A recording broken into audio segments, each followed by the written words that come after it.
Hello.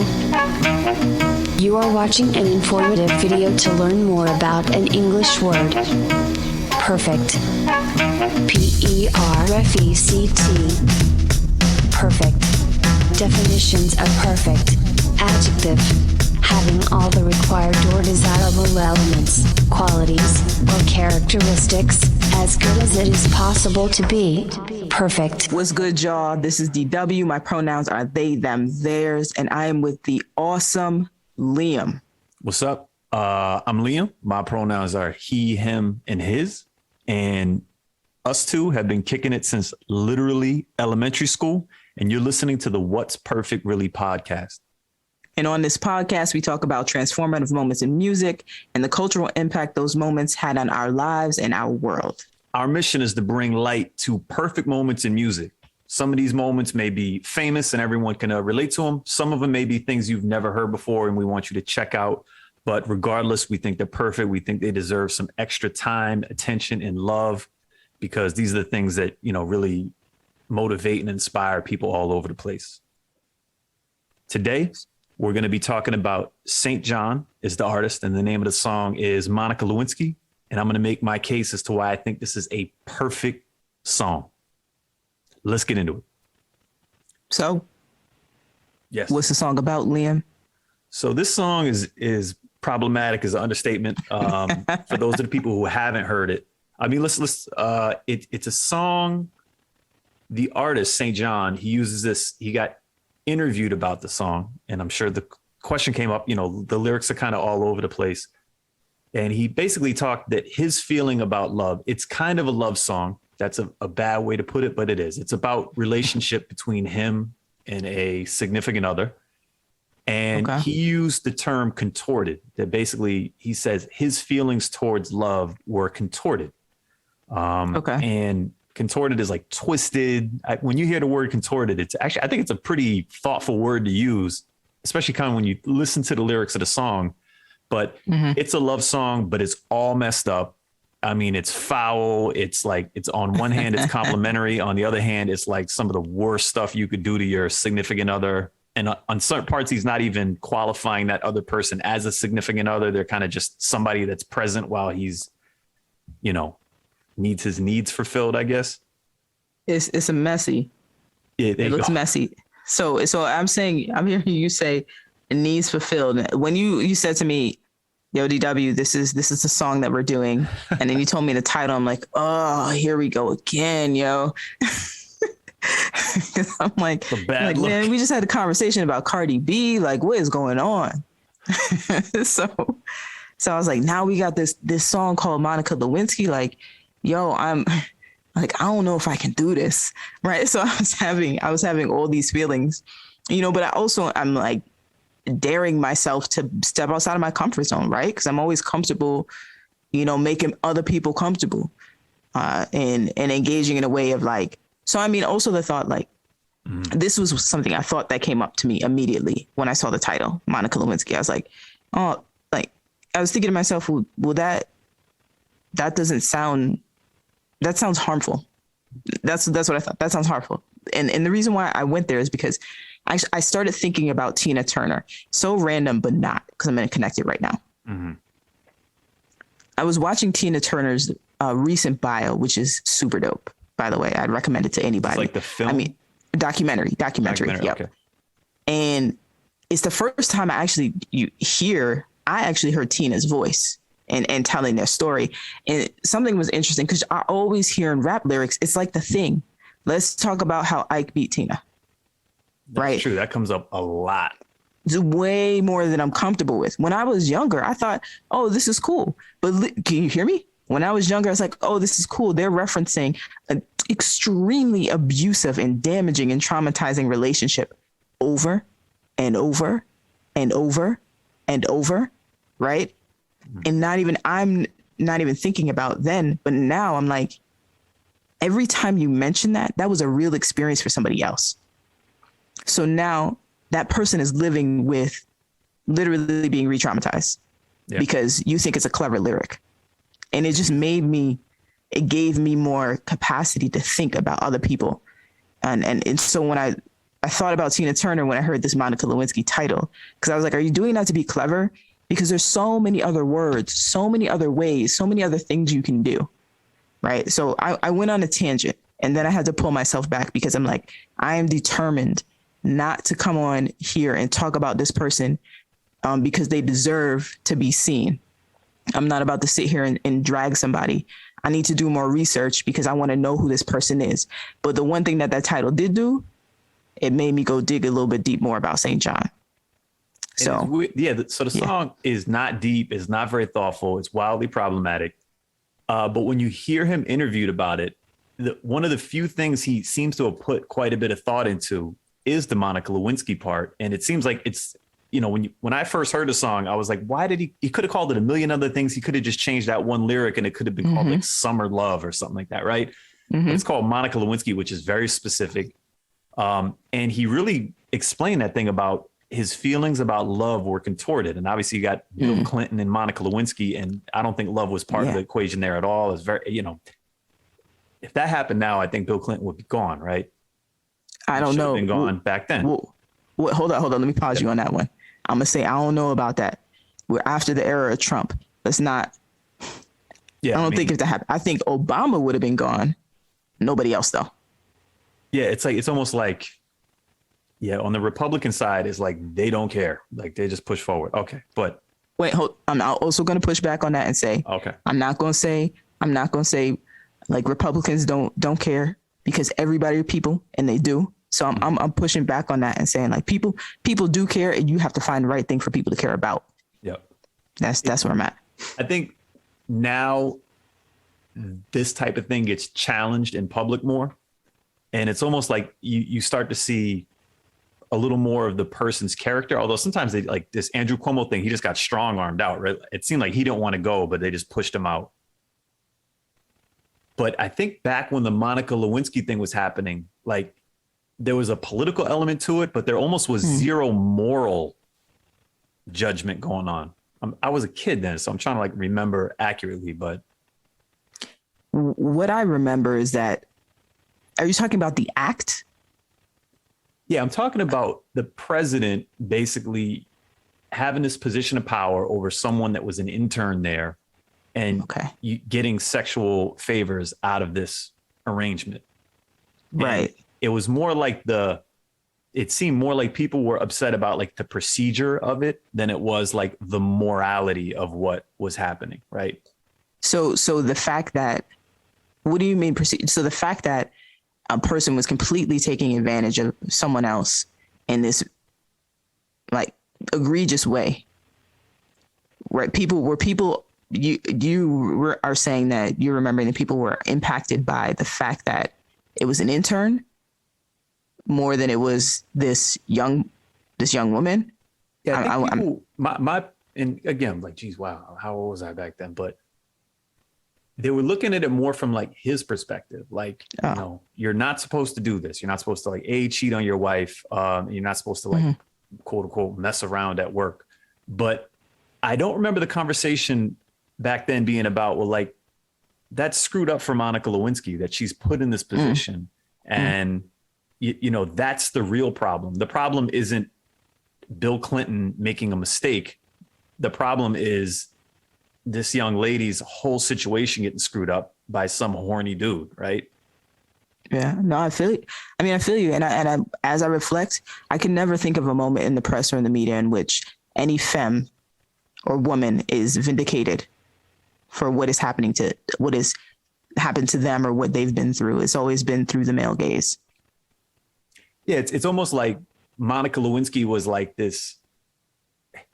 It was all the focus was on Bill Clinton and, his mistake, quote unquote, versus the reality that this woman, Monica Lewinsky, had to live with before, her experience was kind of secondary to evaluating his mistake, transgression or whatever you want to call it. Absolutely. And I think that's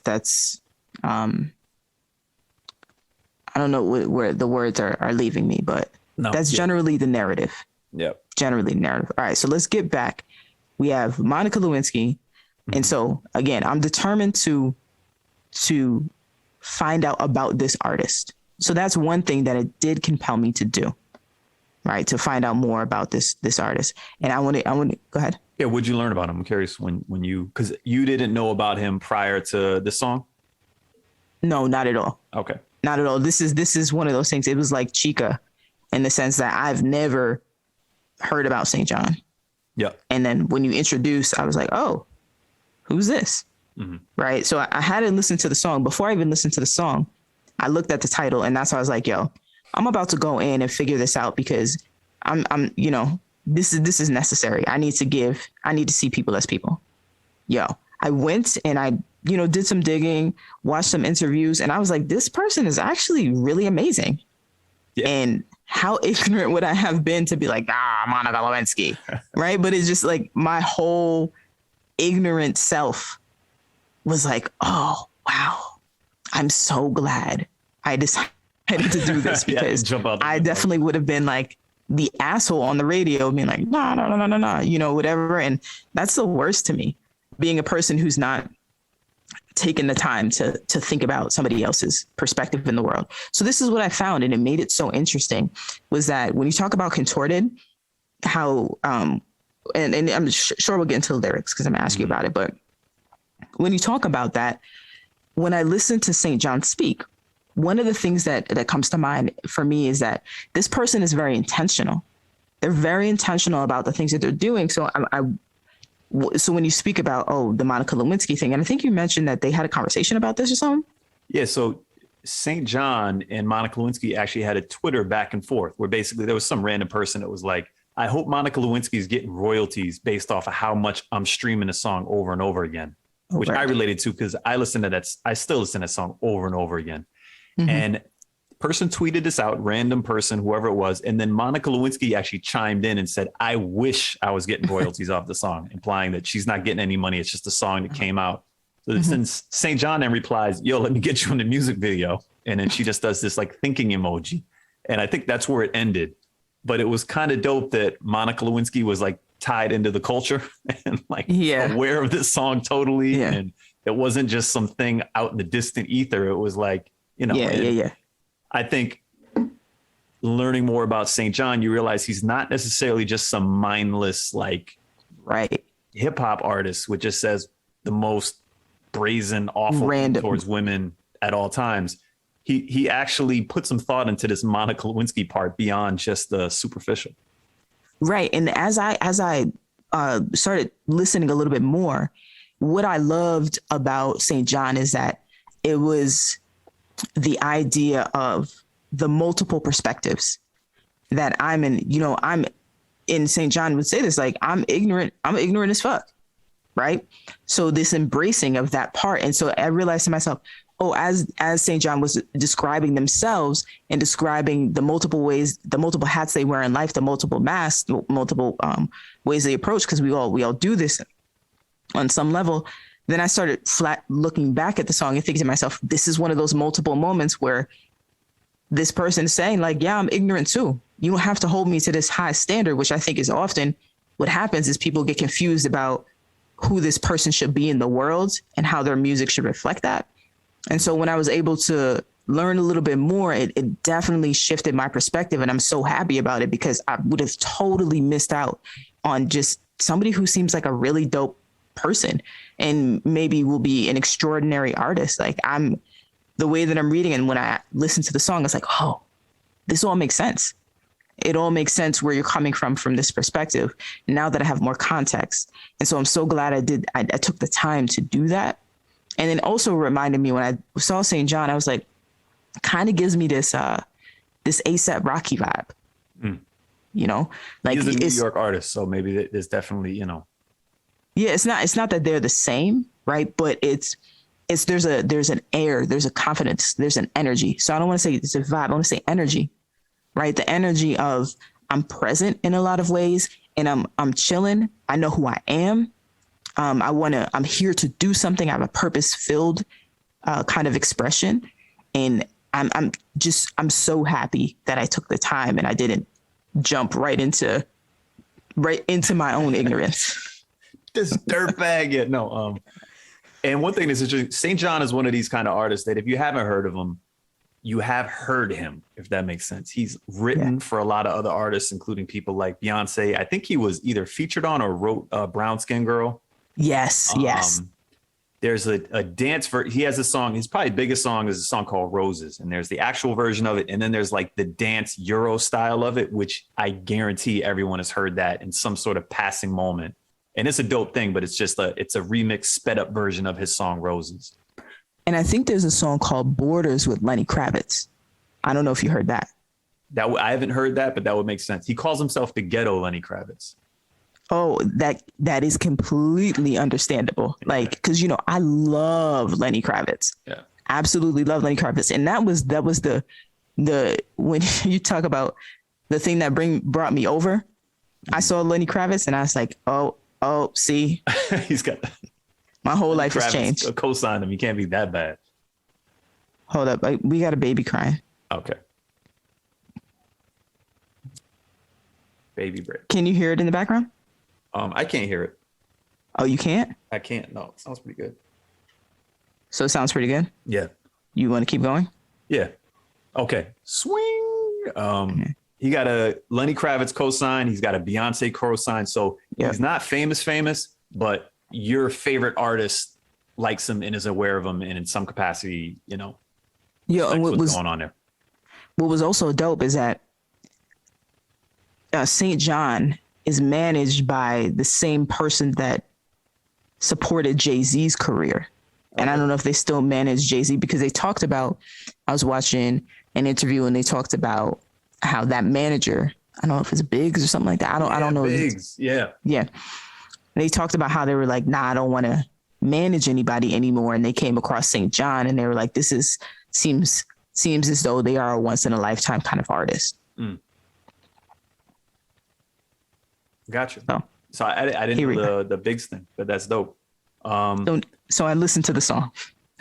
You heard the song. This song didn't come out that long ago, which is also kind of interesting that he called it Monica Lewinsky. It came out 2019. Again, it's pre-COVID. Truth Hurts by Lizzo is killing it. Megan Thee Stallion's a big deal. Old Town Road from Lil Nas X is going on.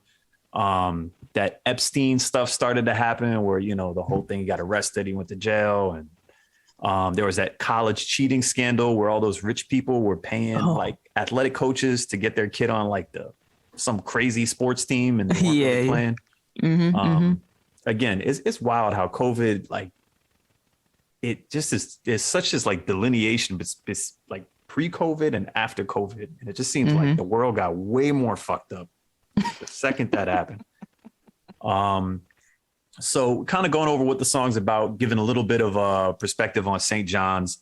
Again, the reason I like this song and why it's perfect to me, you can go into the lyrics and some of the kind of deeper than just scratching the surface that may initially become apparent to people. But I just love the vibe of the song. And basically, when I first heard the song, I wasn't even listening to the lyrics. The song title didn't matter to me. It just randomly came up on like the Spotify algorithm for me.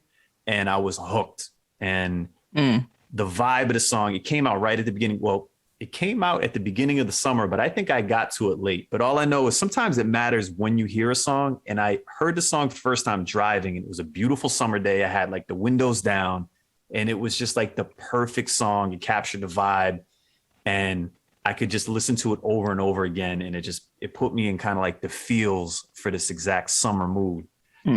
So that's really why I fuck with the song more than the lyrics, which we will talk about the lyrics because there's some shit in there. But the vibe of the song, to me, home run, perfect. And I love the vibe of the song. Yeah, I mean, I agree. I agree. When I hear it, it is one of those songs when you've had a long day and you come home, and however you want to de-escalate or release, part of that is putting on this song, and it's like taking you somewhere else just because of the instrumentation. Yeah, the music of it. And that kind of ties another thing. Like, so I consume this song a lot of the same way I consume like Jamaican dance hall music, and not necessarily like the aggressive Jamaican dance hall music, more like the melodic Jamaican dance hall music, where they may be saying it in English, but I'm not following the lyrics because, the accent is just a lot for me to process in the moment. And I'm just fucking with the vibe and the musicality of it. And that's why the first several times I heard the song, I didn't listen to a lyric of it. I just like the feeling that the song evoked out of me. And it kind of reminds me of this other song called from Egyptian, who's this dancehall artist, right? Yeah. And the song, what's that song called? Oh, Got no You. Holding back, no holding back, cause you are my lady. Ooh. Yeah, got somebody. No, not that one. I know the song you're talking about. So similar vibe. That's a very good song to equate the vibe. Oh, that's Wayne Wonder. That's not Egyptian. That's Wayne Wonder. Yeah. Right. Egyptian had this song like Hold You. I know what you're talking about. I remember when I heard Hold You, I was like, wow, this song is so beautiful. Oh my God, the melody. I was like, same thing. It was like summer. I was driving that night. I was like, oh my God, this is amazing. And then I was seeing somebody at the time. I was like, oh my God, you have to listen to this song. It's so beautiful. And I didn't listen to the lyrics until I recommended it to a lady. And then I listened to the lyrics and I was like, oh my God, this is going to go off horribly wrong and But long story short, it's amazing how such a beautiful thing can have some details that if you're not paying attention to that are really problematic and really, in certain regards, inexcusable. Yes. No, I was thinking about that too. Like, how when we hear, but also how we're so connected to rhythm, and melody, and that pulls us in as a like a human race, right? We're so into, as human beings, something in our makeup, in our general makeup, is drawn to music, right? So I was thinking about that too when we look at the lyrics, and I keep hearing you say problematic, and I want to know what you're specifically saying. Is there a lyric where you're like, oh my gosh, this is super problematic? So pretty much the whole song, it goes all over the place. In certain regards, it's extremely degrading. In other regards, it's very complimentary. A Boogie with a Hoodie is featured on the song, and his whole verse is a lot. So to me, the song feels like it's like mental. It's like open. What's that? Open train of thought where it's just going from one thing to the next. So, for example, A Boogie with a Hoodie goes from talking about how he no longer fights because he shoots people now, in particular the ex-boyfriends of any girls that he's with. Oh my gosh. And literally in the next statement, he talks about this girl who he's willing to kill the ex-boyfriend for, can be a star if she aspires to be a star. And there's no transition. There's no like clever way to butt those two sentences together. They just smash it all right up next to each other, but they do it in a way that sounds great. And so when the listener, if you're not like paying attention to that, you don't even notice it. It just sounds great. There's also a talking about St. John sings that he was trying to go Michael and the girl was trying to go hyphy.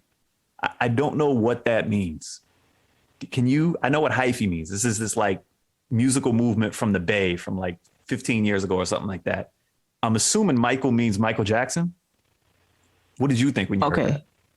So a lot of questions, because hyphy to me was like a slang.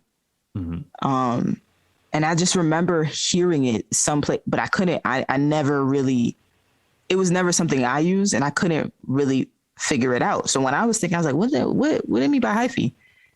So I'm lost too. And it may be my age here. So, I'm gonna chalk it up to my age and being like, the thing about anything associated with hip hop is you have to be hip to get it. Yeah. And so we might be at the hop part. Yeah, we might be hopped out. Hyphy was very regional. It was like Oakland, California. But again, I still can't tie any of this stuff together. It sounds beautiful when you listen to it. When you try to like think about it, my brain breaks a little bit. More lyrics though. Obviously the Monica Lewinsky lyric is problematic, and you kind of put a different light on it that I didn't think of it. Like, when Monica Lewinsky hears this, how does she feel about it? This is probably not a good memory for her, but he's saying, Monica Lewinsky, she's my Monica Lewinsky. She's going to bust it right here because it's risky. Again, I know. I guess he's tying that to like, sexual favors in the Oval Office, but it still comes off like damn. Like, oh my God. You don't really think much of this woman at all. Like if that's all you're thinking about her, that's how you identify her, is this specific scenario, then Yeah, no, that was the moment where I was like, ooh, I'm so glad I saw that interview because I have a little bit more context about who this person is, right? Yeah. And wanting to figure those pieces out. But when I think about the song, I look at it, it's all over the place, right? It's almost like I have thoughts about love. I have thoughts about being physical with people. I have thoughts about attraction, thoughts about when we get to the verse, thoughts about fatal attraction, like all of these different things are swirling around itself. And for me thinking like, oh, that seems a very intentional thing, and in that way, as an artist of something, having this really smooth beat and having chaos in a song, for me, it's like, oh, I love, and artists, whenever I was in grad school, they'd be like the juxtaposition. And I vowed for a while not to use that word, but here we are. Yeah, that's one of those words that was like trending for a while. Like, yo, if you said that, you sounded like you knew some shit that other people didn't, but that just faded away. Like, people stopped using that shit. What does that mean? Yeah. Juxtaposition? Yeah, no. But all of that and straight chaos around love, right? And it's almost a chaotic ignorance. And then people who are listening to it are in this blissful ignorance. Yeah. And there's for me as an artist looking at that and being like, that was clever. Like if we're not getting into all the other things, but that was clever. And also, we can talk about how problematic it is or whatever, but also the thought of, I'm thinking this person knows how problematic it is and is being really intentional about it. Yeah. So, I mean, I think for me, the textures make it clever. And that by that, I mean, the choices behind the production and the choice behind the lyrical approach. Mm-hmm.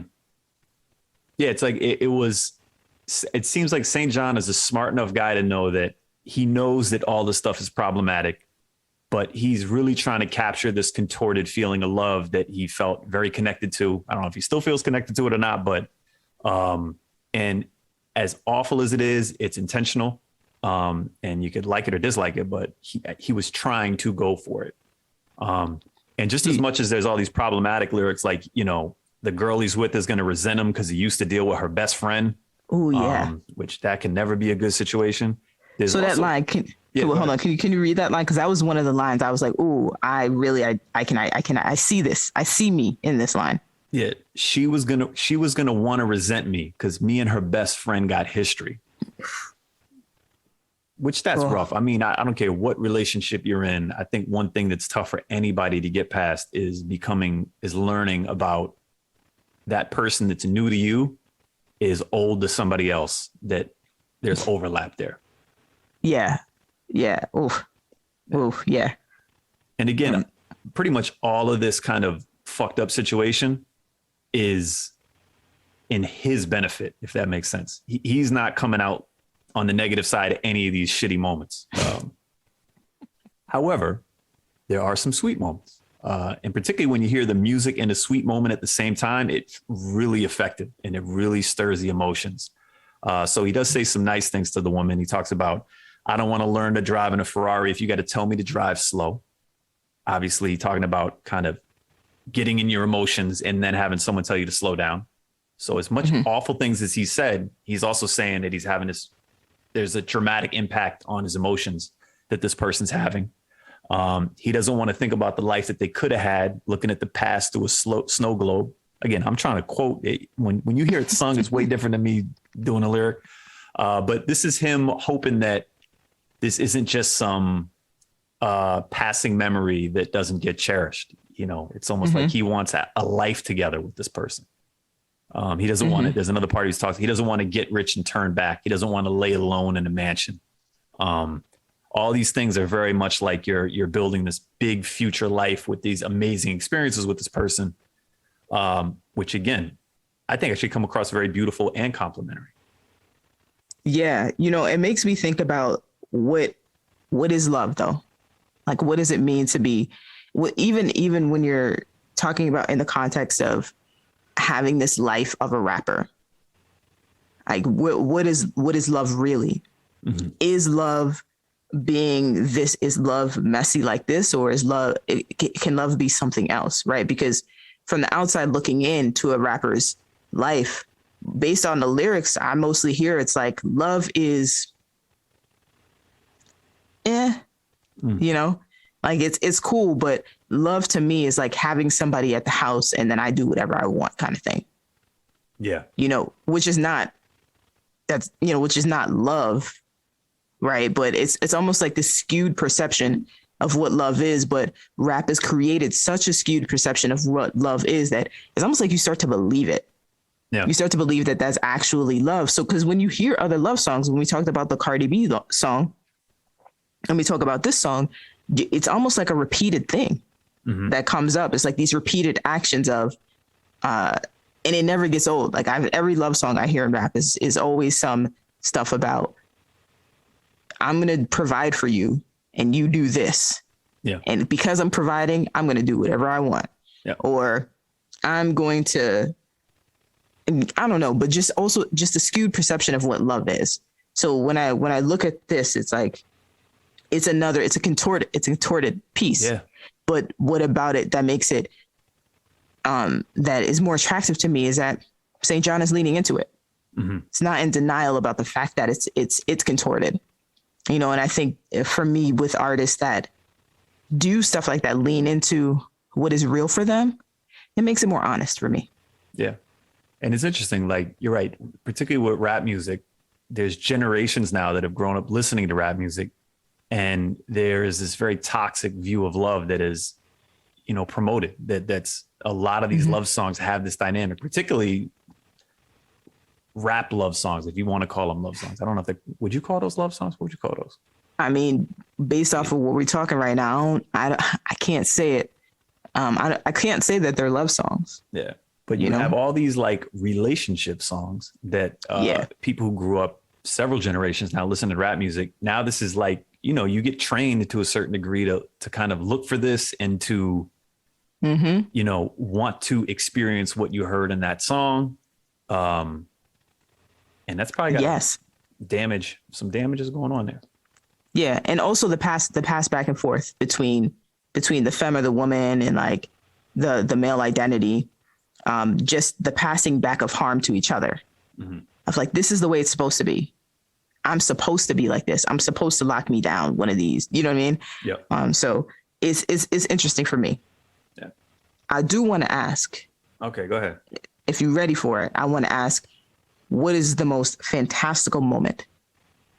So the most fantastical moment, I want to emphasize, as we talked about all the problematic lyrics, what makes this song perfect to me, lyrics aside, is the melody and the sound of it is just so beautiful. It's a very simple, repetitive beat. There's no changes. There's no like big buildup of like, you know, strings or synths when the chorus comes on versus when the verse is happening.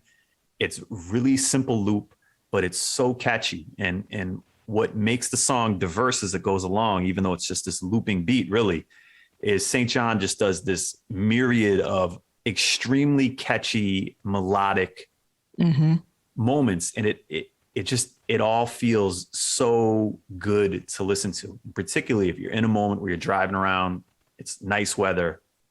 He just does an amazing job. He's not like a hardcore singer. It's not like a Luther Vandross thing at all. He's kind of doing this rappy hip hop singing stuff, but he's a good enough of a singer that he nails it, but he's got the street side of him too there. So it's not just this full R&B song either.